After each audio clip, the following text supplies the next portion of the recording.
बिस्बो को सब्सक्राइब करें और इस बेल आइकन को दबाएं और घिसी पिटी खबरों को देखें मजेदार कहानियों में।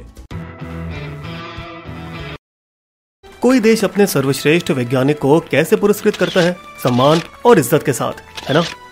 लेकिन 30 अक्टूबर 1994 के दिन 3 पुलिसकर्मी सुबह सुबह एक प्रसिद्ध 53 वर्षीय इसरो वैज्ञानिक के त्रिवेंद्रम घर पर पहुंचे, जो उस दिन तक भारत की क्रायोजेनिक तकनीक के प्रभारी थे और जिन्होंने 1 साल पहले ही भारत के PSLV रॉकेट लॉन्च करवाने में महत्वपूर्ण भूमिका निभाई थी।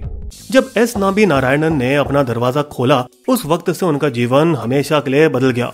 सर, आपको हमारे साथ पुलिस स्टेशन आना होगा। क्यों? क्या हुआ? मेरा परिवार तो ठीक है ना? सीनियर आपसे मिलना चाहते हैं। उन्होंने नाम्बी को आगे की सीट पर बैठने को कहा, जो अपराधियों के साथ कभी नहीं किया जाता क्योंकि उन्हें हमेशा पीछे ही बैठाया जाता है। लेकिन पुलिस स्टेशन पहुंचने के बाद नाम्बी को वैसा सम्मान नहीं दिया गया और वे सीनियर के कैबिन के बाहर बुलावे का इंतजार करते रहे। आखिरकार ऑफिस के बाहर वाले बेंच पर ही उनकी आंख लग गई। अगली सुबह उन्हें एक चौंकाने वाली खबर के साथ जगाया गया। उठिए नारायणन साहब, सोने का टाइम खत्म, आपको गिरफ्तार किया जा रहा है। अदालत ले जाने के वक्त भी नाम्बी को यह नहीं पता था कि उन्होंने क्या जुर्म किया था। ये मेरे साथ क्या हो रहा है? श्री नाम्बी नारायणन, क्या आप अपना अपराध कबूल करते हो? कैसा अपराध? मुझे तो ये भी नहीं पता कि मुझे गिरफ्तार क्यों किया गया। तब पहली बार उन्हें पता चला। कैसा अपराध? आपने भारत की गुप्त अंतरिक्ष तकनीक की जानकारी पाकिस्तान को बेच दी। हैरान, नाम्बी ने कोई भी गुनाह स्वीकार करने से इनकार किया और तत्काल 11 दिन की न्यायिक हिरासत में भेजे गए। कुछ ही घंटों में अखबार में उनकी खबरें छपने लगी। गद्दार, इस शख्स ने भारत की रॉकेट तकनीक पाकिस्तान को बेचा। एक संज्ञा जाल, हनी ट्रैप में फंसने का आरोप लगाया, जो कथित तौर पर मालदीव की 2 महिला मरियम रशीदा और फौजिया हसन ने सेट किया था। जाहिर है कि एक पड़ोसी देश के इशारों पर। कहानी नाम्बी की गिरफ्तारी के 10 दिन पहले शुरू होती है, जब एक कथित जासूस मरियम रशीदा को केरल पुलिस ने गिरफ्तार किया। बताया गया कि उसके पास इसरो के रॉकेट इंजन की गुप्त तस्वीरें मिली। किसने दी है ड्राइंग? क्या नाम है उसका? क्या नाम है तुम्हारे पाकिस्तानी हैंडलर का? पुलिस के मुताबिक उसके कबूलनामे के आधार पर मालदीव की एक और नागरिक फौजिया हसन को भी गिरफ्तार किया गया, जो कथित तौर पर रशीदा की हैंडलर थी। रूसी अंतरिक्ष एजेंसी ग्लाव कॉस्मोस के भारतीय एजेंट के चंद्रशेखरन भी हिरासत में लिए गए। एक अन्य इसरो वैज्ञानिक डी शशि कुमारन के साथ, जो अहमदाबाद में तैनात थे। इंटेलिजेंस ब्यूरो के पूर्व DIG CB मैथ्यू के मुताबिक होटल मद्रास इंटरनेशनल था, जहां ये 5 आरोपी 24 से 26 जनवरी 1994 के बीच मिले। माना जाता है ISI के कोलंबो स्थित मालदीव एजेंट एक जुहेरा की मौजूदगी में। वहां दस्तावेजों से भरे ब्रीफकेस को नकद से भरे ब्रीफकेस से अदला बदला गया। होटल के रजिस्टर में कथित तौर पर RS श्रीवास्तव एक ऐसा नाम भी था, जो IB के मुताबिक केरल के IG रमन श्रीवास्तव होने की संभावना थी। इस बीच नाम्बी की 11 दिन की न्यायिक हिरासत पीड़ा के महीनों में बदल गई। उनकी गरिमा और प्रतिष्ठा को पुलिस और मीडिया दोनों ने ही मिलकर चीथड़े कर दिया। आधिकारिक गोपनीयता अधिनियम के उल्लंघन के प्रभारित पुलिस ने नाम्बी नारायणन पर जासूसी गिरोह का अहम सदस्य होने का आरोप लगाया। उनकी पत्नी, बेटी और नाम्बी के जानने वालों को इन आरोपों पर यकीन ही नहीं हो रहा था। उन्होंने 28 साल पहले 1967 में घटी घटना याद दिलाई, जब इसरो के तत्कालीन अध्यक्ष विक्रम साराभाई ने प्रतिभाशाली वैज्ञानिक के सामने एक चुनौतीपूर्ण प्रस्ताव रखा। नम्बी, अगर आप अमेरिका आईवी लीग कॉलेज में भर्ती हो जाओ तो मैं तुम्हें 1 साल की पढ़ाई के लिए छुट्टी दे सकता हूँ। वापस आकर मेरे साथ काम करोगे। नाम्बी ने आवेदन किया और 3 साल बाद नासा फेलोशिप के साथ प्रिंसटन यूनिवर्सिटी में सीट हासिल की।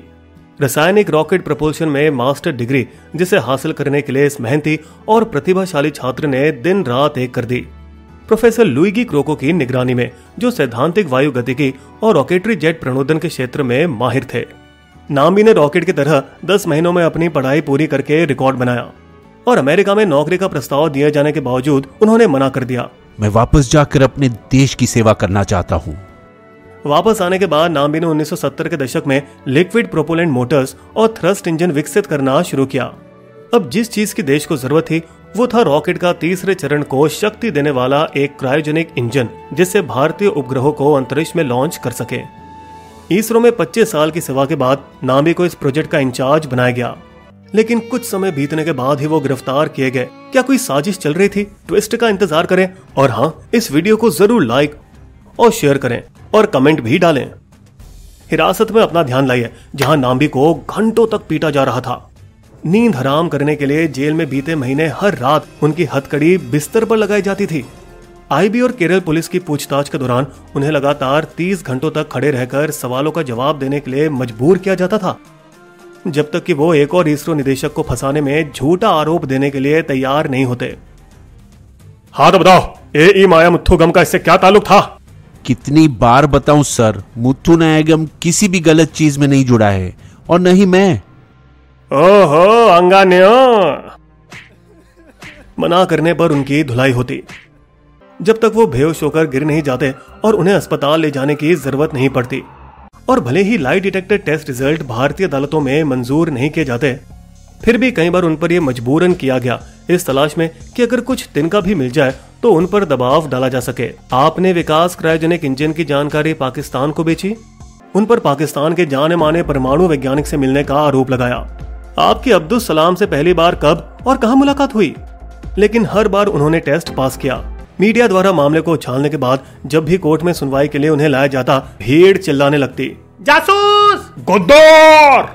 उनकी गिरफ्तारी के 1 महीने बाद जब सीबीआई ने केरल इंटेलिजेंस ब्यूरो से जांच को अपने हाथों में ली, पूरा का पूरा मामला ताश के पत्तों से बने घर की तरह ढह गया। इसरो ने इस टेक्नोलॉजी पर काम किया G7 देशों के प्रतिबंधों को दरकिनार करते हुए, जो परमाणु हथियारों को कम से कम देश के हाथ लगाना चाहते थे। इसलिए भारत ने जानबूझकर परियोजना के काम को पारदर्शी बनाया, ताकि शक्तिशाली समूह के क्रोध का सामना न करना पड़े। स्वयं अपने ठेकेदारों को विकास इंजन की डिजाइनें साझा की, तो फिर नाम्बी पर यह गुप्त तस्वीरें बेचने का इल्जाम कैसा? दूसरी बात, बोरिस येल्सिन के सोवियत संघ के क्रायोजेनिक इंजन प्राप्त करने के भारत के प्रयास अमेरिकी दबाव के कारण अटक गए थे। बल्कि नाम्बी को उसी तकनीक को विकसित करने के लिए नियुक्त किया गया, तो वो उस चीज को कैसे बेच सकते हैं जो भारत के पास उस वक्त मौजूद ही नहीं थी। तीसरी बात, पुलिस का यह आरोप था कि पाकिस्तान ने अपने शीर्ष परमाणु वैज्ञानिक मोहम्मद अब्दुल सलाम को भारत की जासूसी करने के लिए भेजा था, वो भी संदिग्ध था। नाम्बी ने हिरासत में अखंडनीय तर्कों के साथ इसका विरोध किया था। क्या पाकिस्तान उनके जैसे प्रसिद्ध व्यक्ति को इस काम के लिए भेजेंगे या किसी अनजान को? अगर भारत को पाकिस्तान की जासूसी करना हो तो क्या हम अब्दुल कलाम या UR राव को भेजेंगे, जिन्हें आसानी से पहचाना जा सके? चौथा, जांचकर्ताओं ने उन 5 अलग अलग चंद्रशेखरों का पता लगाया जो उन 3 दिनों में होटल मद्रास इंटरनेशनल में रुके थे। उनमें से कोई भी शख्स वो चंद्रशेखर नहीं था जिस पर केरल आईबी ने आरोप लगाया था। पांचवा, सीबीआई ने जब नाम्बी के घर पर छापा मारा तो उन्हें ऐसी कोई भी चीज नहीं मिली जिसे वो 7,300 की तनख्वाह में नहीं खरीद सकते, जिससे उनको आरोपों पर संदेह होने लगा। अगर उसके पास पैसे होते तो क्या वो 14 इंच का ब्लैक एंड व्हाइट टीवी खरीदता? अन्य आरोपी फौजिया और मरियम, जिसने सौदे से कथित तौर पर लाखों कमाए थे, उनकी भी कड़की चल रही थी। बेंगलोर में फौजिया ने मकान मालिक से अपनी बेटी की स्कूल फीस के लिए 10,000 रुपए उधार लिए थे, जबकि मरियम, जिसे पुलिस ने छानबीन के लिए भारत में रहने पर मजबूर किया, उसे अपनी सोने की चेन 4,000 में बेचनी पड़ी ताकि वो रहने भर का खर्चा उठा सके। छठा, त्रिवेंद्रम का होटल फोर्ट मैनूर, जहां केरल आईबी ने अहमदाबाद तैनात इसरो वैज्ञानिक शशि कुमारन पर 1990 में ISI एजेंट जुहेरा से कई बार मिलने का आरोप लगाया था। उसका उस समय पूरी तरह से निर्माण तक नहीं हुआ था और जिसका संचालन 18 महीने बाद शुरू हुआ। सातवां, गुप्त दस्तावेजों की कथित 40 किलोग्राम खेप जो त्रिवेंद्रम में रूसी कार्गो कंपनी यूराल एविएशन की उड़ान पर बुक की गई थी। वहां की कस्टम में ऐसी कोई भी एंट्री नहीं मिली। आखिरकार नाम्बी को तब थोड़ी राहत मिली जब सीबीआई ने उनसे माफी मांगी। हमें बहुत खेद है सर। और गिरफ्तारी के 50 दिन के बाद उन्हें जमानत मिली।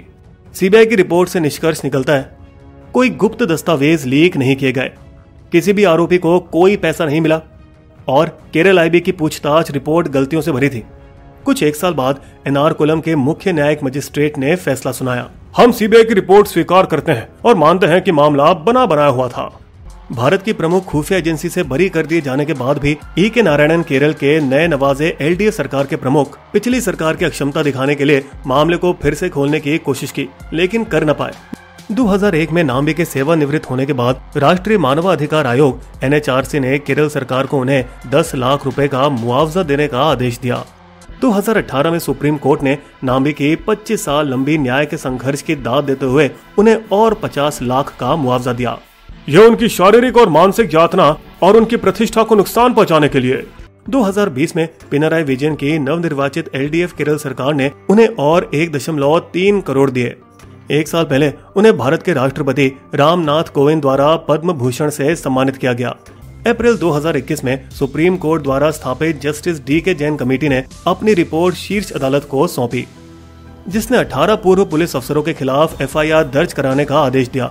1996 की CBI सिफारिशों के तकरीबन पूरी तरह से मंजूरी देते हुए उन अफसरों पर सख्त कार्रवाई की जानी चाहिए जिसने नाम्बी नारायण को फंसाया। क्या नई जांच इस सवाल का जवाब दे पाएगी कि नाम्बी और अन्य लोगों को किसने और क्यों फंसाया? इसके दो जवाब हो सकते हैं।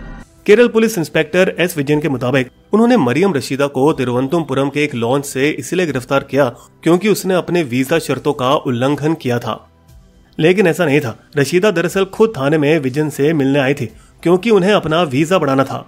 मेरे पास फ्लाइट का टिकट है, लेकिन बंद के कारण शायद मैं एयरपोर्ट पहुंच नहीं पाऊंगी। मरियम ने बाद में आरोप लगाया कि विजयन ने उसके साथ यौन संबंध रखने की मांग की, जिसके लिए उसने मना किया। ये असली वजह थी उनकी गिरफ्तारी की, और मना करने की हिम्मत दिखाने के लिए कैद में उसे मारा गया। माना जाता है कि जब इंस्पेक्टर विजयन ने उनके सामान की जांच की तो उसकी डायरी से एक टेलीफोन नंबर मिला। इत्तेफाकन वो नंबर इसरो वैज्ञानिक D शशि कुमारन का निकला, जो नाम्बी के अधीन काम करते थे।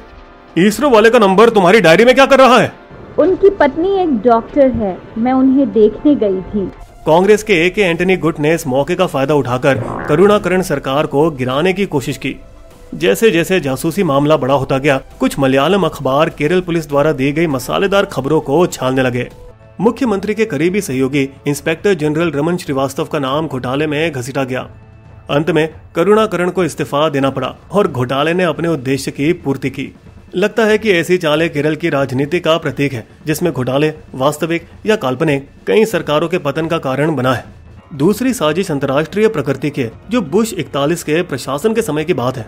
नाम्बी की टीम ने विकास इंजन की 4 में से 2 चरणों को विकसित किया, जिसकी तकनीक बाद में PSLV में भी इस्तेमाल की गई। अब उन्हें क्रायोजेनिक इंजन परियोजना का भी इंचार्ज बनाया गया, जो आने वाले दिनों में भारत को अंतरिक्ष और अंतर्ग्रहीय मिशन उड़ाने के योग्य बनाता, और जिसने बाद में 2008 में चंद्रयान 1 को चांद पर ले जाने में भी मदद की, और वो भी नासा और ईसा से विपरीत। किफायती दाम में इसरो के मंगल मिशन में 550 करोड़ खर्च हुए। हॉलीवुड फिल्म ग्रेविटी की लागत से भी कम 750 करोड़। यदि भारत सफल होता तो पश्चिमी देशों को लाखों डॉलर का नुकसान होता, जिस वजह से ये एक और संभावना बनती है। हालांकि नाम्बी पहली संभावना में ज्यादा विश्वास करते हैं। करुणाकरण के खिलाफ उन्हें ये पर्याप्त साजिश मिली। अगर यही बात है तो IB ने नाम्बी के जीवन को खराब करने के साथ साथ भारत की अंतरिक्ष मिशन परियोजना को भी नष्ट किया। नाम्बी को अपनी पुरानी नौकरी कभी वापस नहीं दी गई और इसरो की बेंगलोर सुविधा में जिंदगी भर कुर्सी पर बिठाए रखा गया। 79 वर्षीय वैज्ञानिक अभी भी न्याय और जवाबों के लिए तरस रहे हैं। जो कुछ भी हो, मेरा करियर, इज्जत, सम्मान और खुशी सब छीनी गई।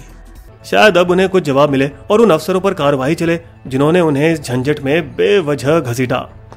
बिस्बो की शायरी। वैज्ञानिक पर लग गया देशद्रोह इल्जाम, खतरे में था पड़ गया उसका सारा मान। कष्ट सहे उसने बहुत, और सही थी क्या कैद? साजिश थी ये खेल सब, खुला बाद में भेद।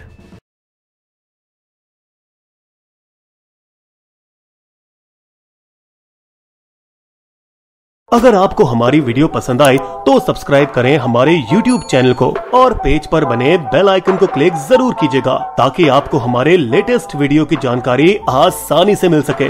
धन्यवाद।